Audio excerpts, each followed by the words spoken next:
I got to tell you guys right at the top here, I don't understand the people who follow politics and are sometimes like, Candace, don't cover so much culture. And then you get these left-leaning TikTokers. I see you guys. I'm following all of you who are begging me to only cover culture. Oh, we like you so much when you don't cover politics. People, it is all connected. It's the same thing.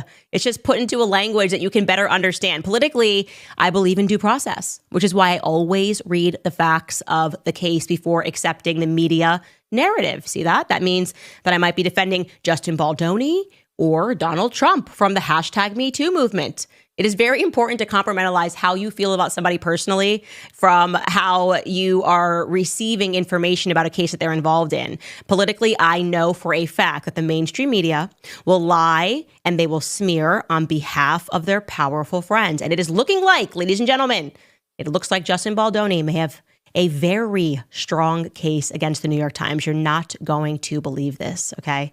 This pertains to data.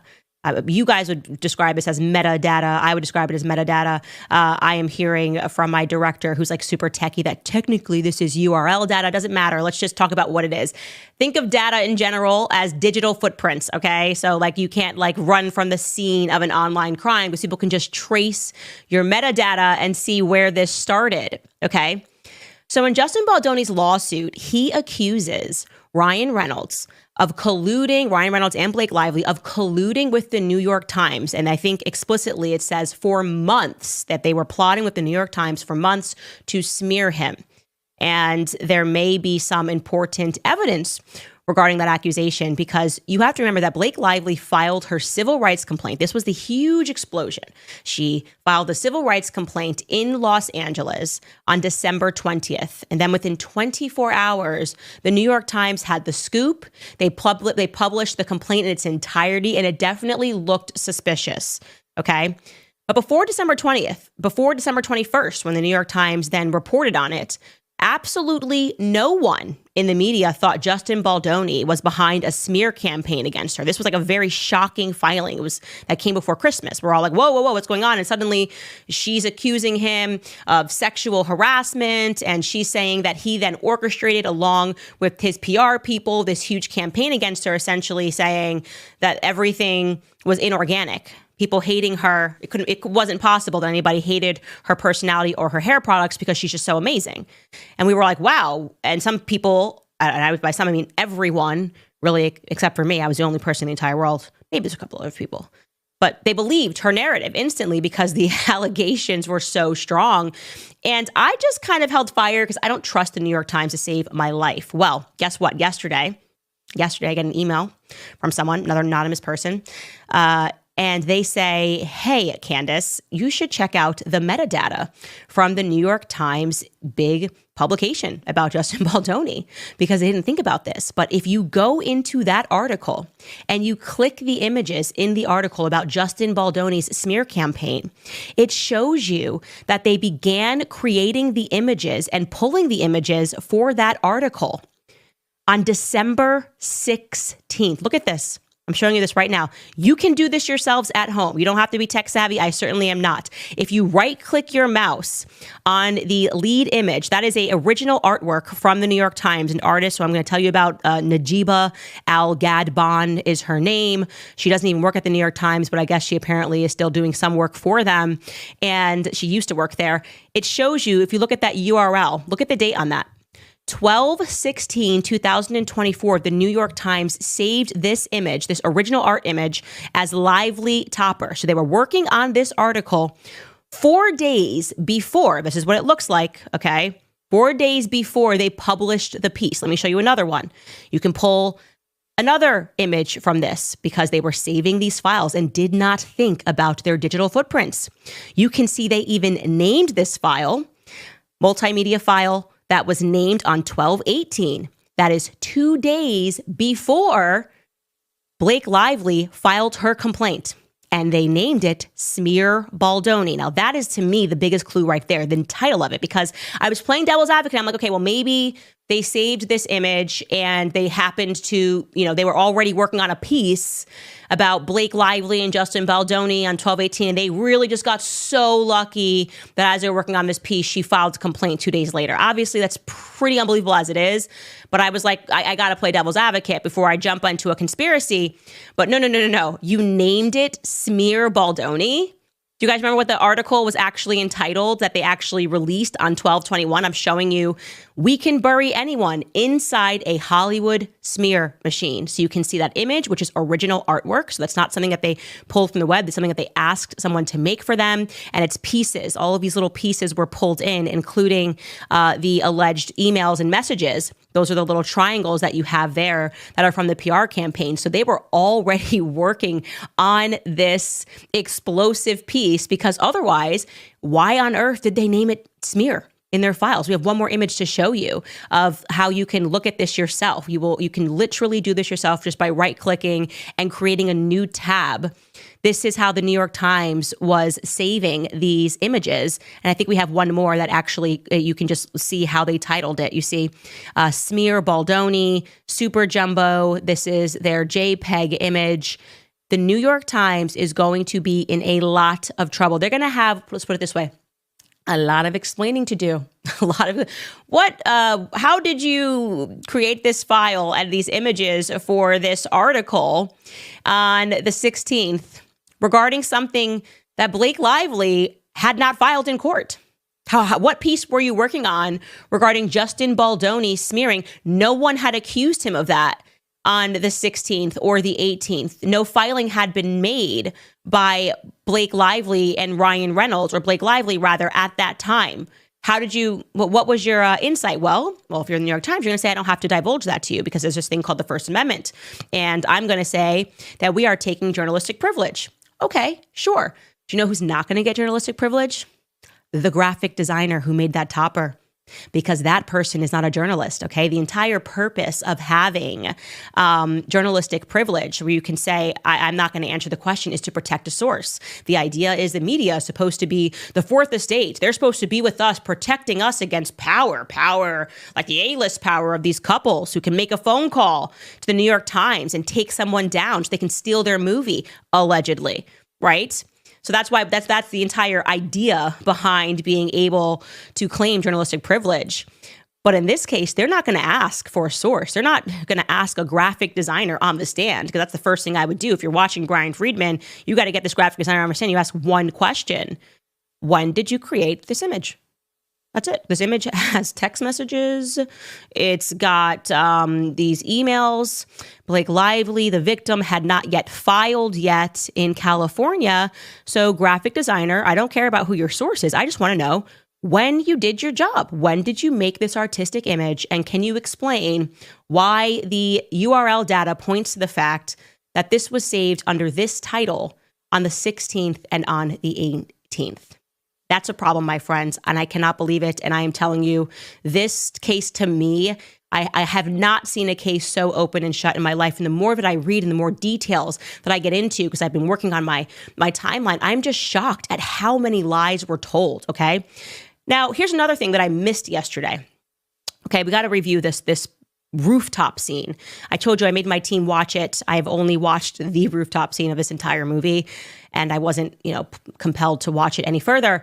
But Blake Lively, it appears to me, completely lied about that critical scene in which she involved Taylor Swift and Ryan Reynolds, her dragon. She's Khaleesi, because she really wanted her vision to be included in this. Okay. So let me bring up my timeline here that I've created, like a psychopath, okay, of 2023. This is the part of the timeline here.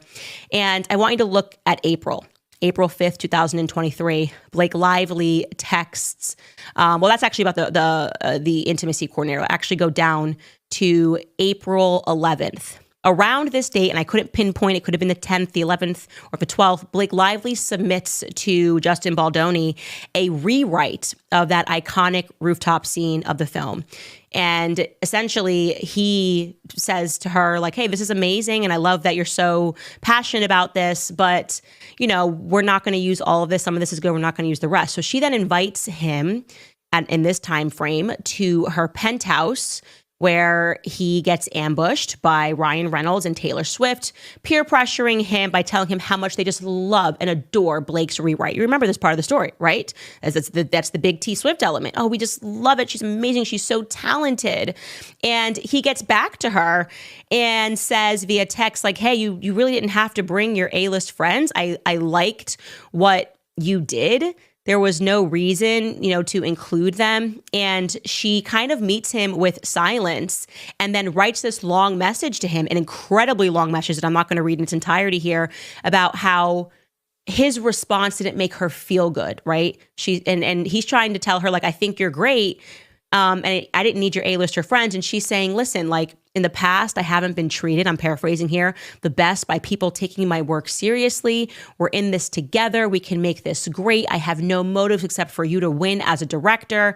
Let's go to the next page of this message. She says, as for Taylor and Ryan, I'm the luckiest mother effer on the planet to have them as my dance mom level stage moms. They are embarrassingly effusive. That said, they are also my most trusted partners and the people that I go to first with anything creative that I touch. And I'm the person that they each go to first. That reciprocal creativity and support has been one of my life's greatest and most fulfilling gifts.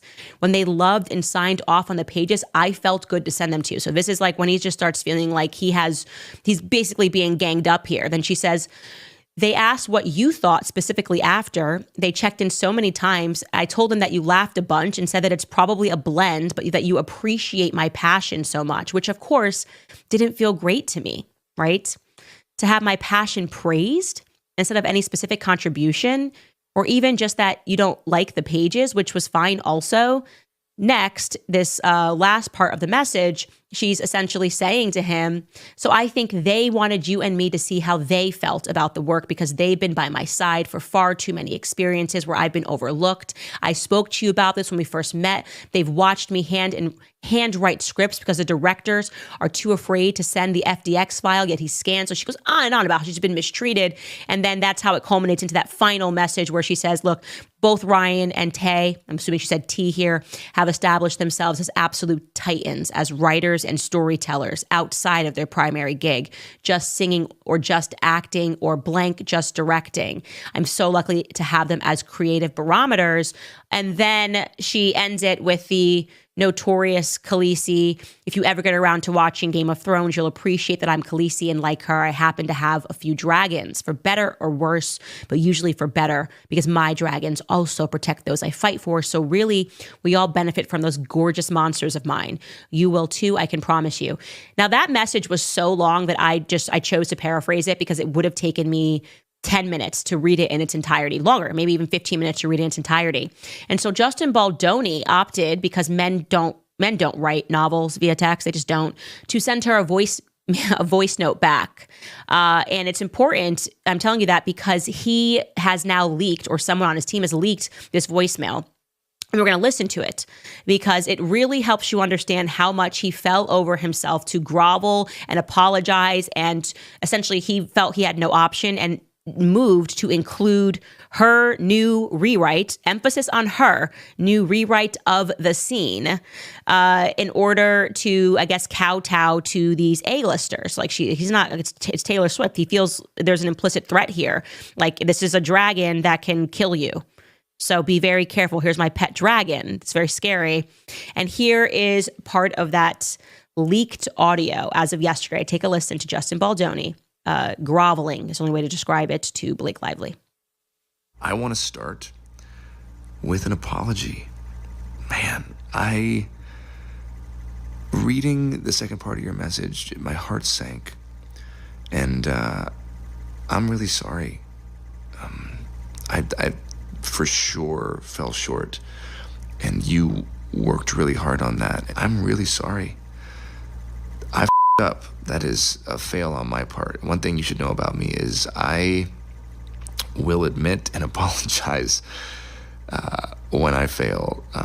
I am far from perfect. I'm a very flawed man, as my wife will attest. Damn right, you got great friends if that's how you felt and they knew that. And we should all have friends like that, aside from the fact that they're two of the most creative people on the planet. The three of you guys together is unbelievable.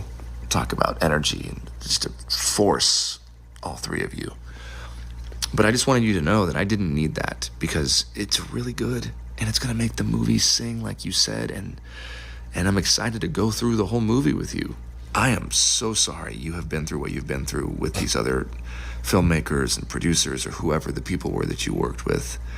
It just pissed me off. Those heads that,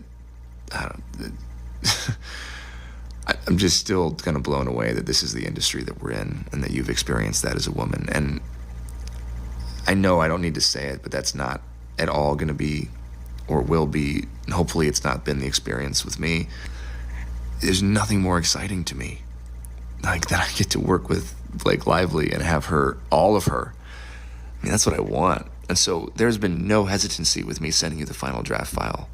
I am totally fine with that. The only reason I didn't send it today was because I was trying to implement and add your notes into my working draft, which is already, like, I'm all over that draft right now. So I hope you're feeling better, and give Ryan my love. Thank you for sending me that. It means the world to me that you trust me with your feelings and your thoughts like that. And I can't wait to spend more time with you. Okay, I'm done cutting myself off. Good night. It physically hurts me to listen to that audio. I can't explain it. It hurts me so bad. I don't know. I don't know if you feel the same way listening to it, but it's just a man being fully castrated by a woman who is using toxic feminism to get what she wants, right? And so she sends this message and he just grovels. And to give him some credit here, like I said, I've gone through his Instagram. This is who Justin Baldoni actually is. He's not playing a part of being a male feminist. Like, this is the rare bird in Los Angeles who believes what they say, who's not just virtue signaling. He's worked really hard to get to this point where he just listens to women. He has not yet perceived that a woman might do something evil. He has not yet learned the lesson that nice guys can sometimes finish last, right? And when I say finish last, I mean suddenly have an entire movie yanked out of their hands and have a male who's really a beta. I'm going to say a beta male is what Ryan Reynolds is, but playing the part of an alpha by mocking him mercilessly on the internet. And I'm telling you, I have clawed through everything looking for one petty like from Justin Baldoni. I can't find it. He literally just allowed them to walk all over him. And again, I think part of that was because he was terrified of Taylor Swift. He was terrified of Taylor Swift. You don't want to go up against Taylor Swift when you are a guy, okay? Because she can ruin you. She can literally ruin you. She has these fans who hang on every single word that she sings. Blake knows that. Ryan knows that. And now Justin Baldoni is just basically saying, I fold. But here's the crazy part of that entire thing. I didn't pick up on this yesterday. I did not pick up on this yesterday. That entire scene that we just watched, okay, of this is my writing and I've been treated bad and this is my rewrite. This is all about the rooftop scene. Fast forward to the day of the premiere of this movie on the red carpet. And shockingly, Blake Lively says, Ryan Reynolds wrote the scene. Okay, so he gave her what she wanted, included her scene, shot the scene, and then him and the producers found out on the day of the red carpet event on August 6th, a year later, in August 6th, 2024, that, haha, JK, Ryan was behind the entire scene. Take a listen to what Blake Lively tells E! News at this event. Ryan's here tonight. What is it like for the both of you to be promoting major motion pictures at the same time? Oh my gosh, it's just so thrilling in our house right now.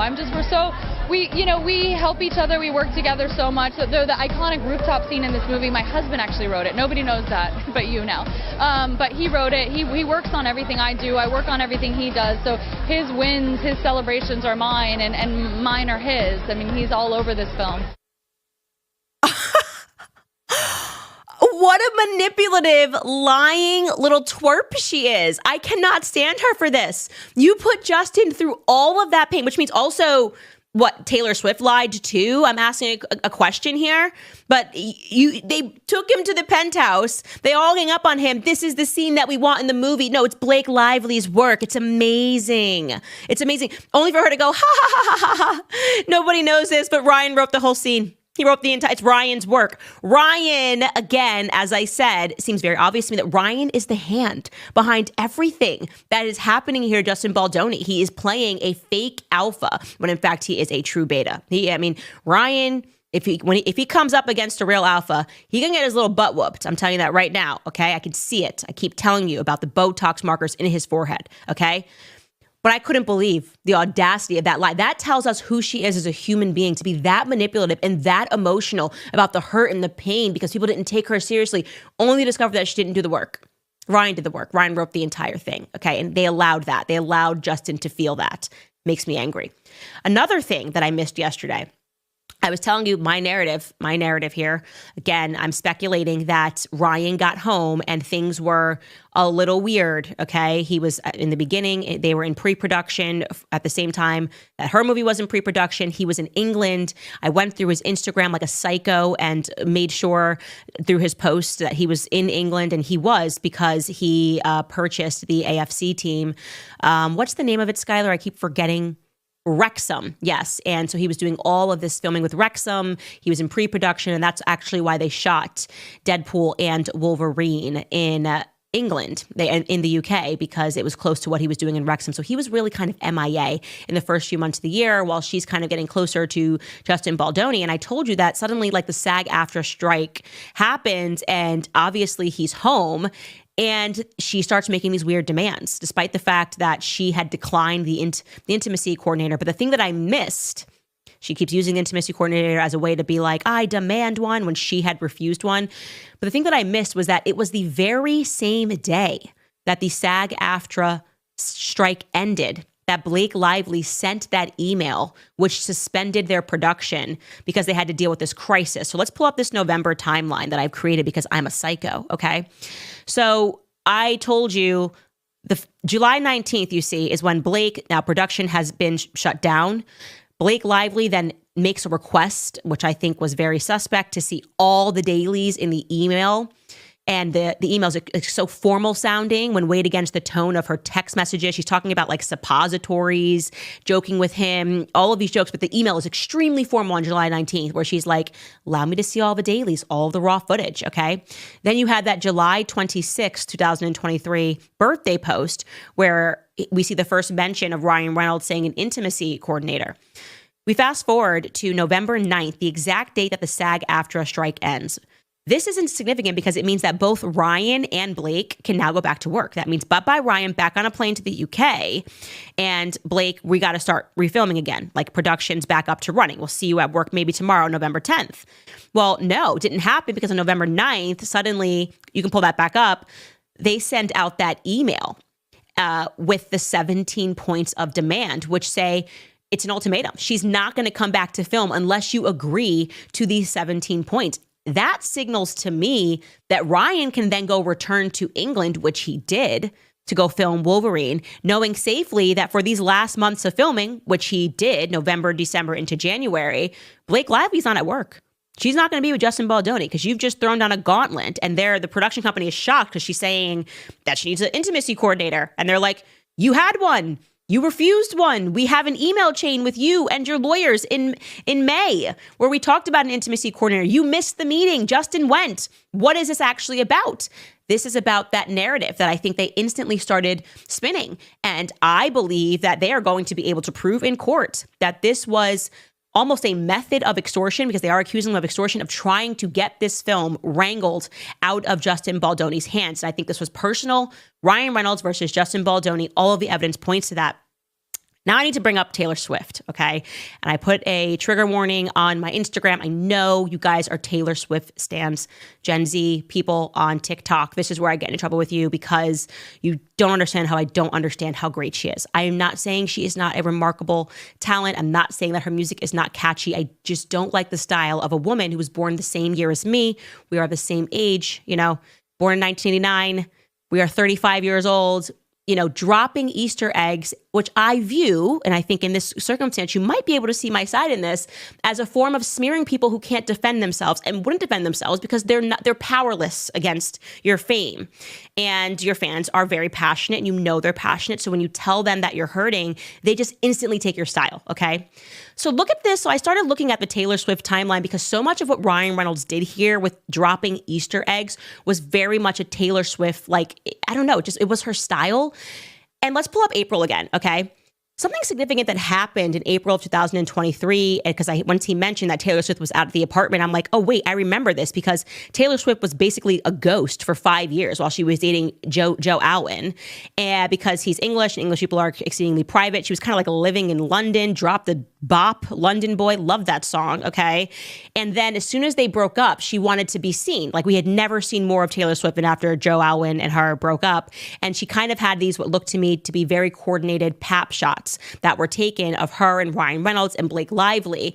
And this is one of them leaving a restaurant. And then on the same day, Ryan Reynolds deleted or unfollowed Joe Alwyn as well as the Haim sisters and Gigi Hadid. Really mature stuff for a 48-year-old. I'll tell you why I'm telling you this. We go back into that time. Look at this. Go back to that one. Actually, that photo is amazing. It's like, I don't know. Now we got bad blood, right? It's like, I don't know. She wanted to be seen is the point because we didn't see her for 5 years. And it was kind of sending this signal to the press that like, oh, now she's a free bird. Fine. I don't care. I get it. Back into the timeline though. So they break up. And on April 10th, I went to go check this back, is when she arrives in New York City after her breakup with Joe Alwyn, and she stays for weeks. And that's when the whole thing goes down with her saying that this is what T thinks about everything. April 20th was a photo we just showed you where they're intentionally photographed in public together, which generates all these headlines about her post-Joe Alwyn breakup announcement. She's super happy. And so I'm looking at that and I'm going, was any of this guided by her? Like, because I'll tell you how I got there. The New York Times, now that we know that there's this data, which points to the fact that they were working on this for a while, and now that we know that Justin Baldoni's team, according to the lawsuit, believe that they were courting with them, I kept thinking the New York Times is very powerful. For them to take such a severe risk, right, working on a hit piece about Justin Baldoni, it's like, why would they do that? Right? It is a risk that I do not think would have been afforded to who I view as B-list actors, right? Blake Lively to me is a B-list actor. Ryan Reynolds is well known, but he's not in the stratosphere of Taylor Swift and like the Kardashians and Kanye West and Oprah Winfrey. Like that's like another stratosphere. Those are the people who can pick up the phone. Like Kris Jenner can pick up the phone and if she wants to get some articles that are written. Okay, that's the stratosphere of power you have to be able to call Endeavor and say, drop Justin Baldoni. You can't just be like, well, I've done 2 Deadpool films. Okay, it's like, okay, I've done some rom-com. No one cares. Okay, no one actually cares. So I just thought to myself, I've heard the rumors about what goes on behind the scenes and how powerful Taylor Swift is. Now she may have just connected them and said, here you go. But that was the first clue for me that something was weird. Then, as we went through all of those Deadpool scenes, which read like a Taylor Swift album, like dropping all of these Easter eggs about someone, who are you talking about? Again, unbelievably embarrassing. I think it's embarrassing for a 35-year-old woman. You can dispute that. But even more so for a 48-year-old man, because that's how old Ryan Reynolds is. And it's like 2 men should definitely not be doing that. At least Taylor Swift's market is young girls. Ryan, what are you doing? Like, this is like really not okay. And I forgot to mention to you that they even did the thing. So something that Taylor Swift is known to do is like in not the credits, I guess literally the credits, the people that write her music, if she wants to hide their names, she gives them different names and includes it in their credits, which was what she did with Joe Alwyn. I think her fans worked out which one Joe Alwyn was. I don't know what it was, but they did this. Blake Lively did this at the end of the credits for It Ends With Us. They left an Easter egg. Okay. So here we go. These are the ends of the credits for It Ends With Us. And you'll see right there, it says Gordon Reynolds. They're thanking a special thanks to Gordon Reynolds. She thanks Austin Swift, she thanks Taylor Swift, and she thanks Gordon Reynolds. And when you look up who Gordon Reynolds is, and I will now show you the end credits for Deadpool, it's Nice Pool. So on his own movie, you guys, on Justin Baldoni's own movie, Blake Lively thought it would be funny to include an Easter egg in the credits to let people know that the person who viciously mocked the director and the producer and the person who took this book from obscurity and turned it into a film, it'd be funny to mock him with an Easter egg. It's just unbelievable. I mean, it's hard to keep up with all of the ways in which they just tried to humiliate him. So he was forced to watch his own movie. He probably doesn't even know this. I mean, I'm assuming Justin Baldoni is now watching my show to learn about his life. That's what's happening right now. Justin, you didn't even know that in the credits of your movie, you are being mocked. You are being mocked. Nice Pool is in the credits under Gordon Reynolds. And to be clear, again, that's a very Taylor Swift style thing to do. And then notoriously, and I think this is a bit out of the usual, Taylor Swift heavily promoted the movie Deadpool and Wolverine. And here's what she wrote on her Instagram. She wrote, "Over the past few years, I have watched one of my best friends on this planet pour every bit of his heart, soul, sweat, time, energy, jokes, pain, joy, rebellion, darkness, and magic into this film. He's created the best work of his life. And this film feels like an actual joy portal, a wild escape from reality, and an abs sandwich. I don't know how he did it. But that's just Hugh for you." So she's being funny. Obviously, she's talking about Ryan, but pretend she's talking about Hugh. "These other randoms crashed the photo and we were too polite to ask them to leave." This is very like Blake and Ryan type humor. "Deadpool and Wolverine is out tomorrow. Here's where to buy tickets if you like things that are unspeakably awesome. Shout out to Wade Wilson, aka my God Kids sperm donor." I don't get that reference, but she's promoting the film and she's got all the people in there that spent a lot of time mocking Justin Baldoni.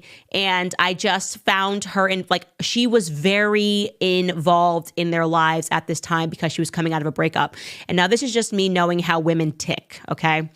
Women, when we get around other women, can be brought to a point where basically almost like we start investing a little too much in their life. So if Taylor Swift's coming out of a breakup and she's all about in her, revenge phase and they're hitting Joe Alwyn with article after article, Joe Alwyn, and they're saying, he's taken from her, he's collecting, this is some articles that written about him, millions of dollars for having written 2 lines on a song. He gets to collect royalties. However it is, they were coming at Joe Alwyn, who seems like a perfectly nice guy, just didn't work out.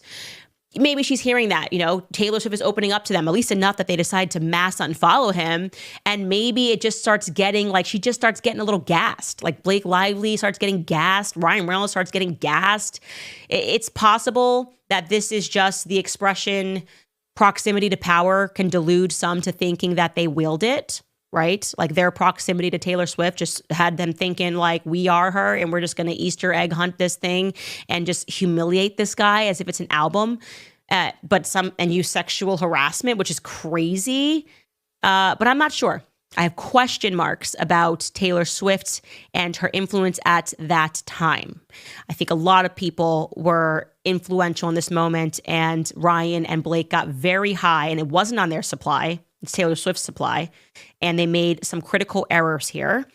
And I am just beside myself with excitement to know that they now have an official court date. I'm sad to report that it's not until 2026, March, they will be going to court. And there's a piece of me that knows that, of course, this trial is probably not going to make it to trial and they're going to end up settling. But don't worry, I will be like your girl on the ground until then. Until then, I will have every update for you.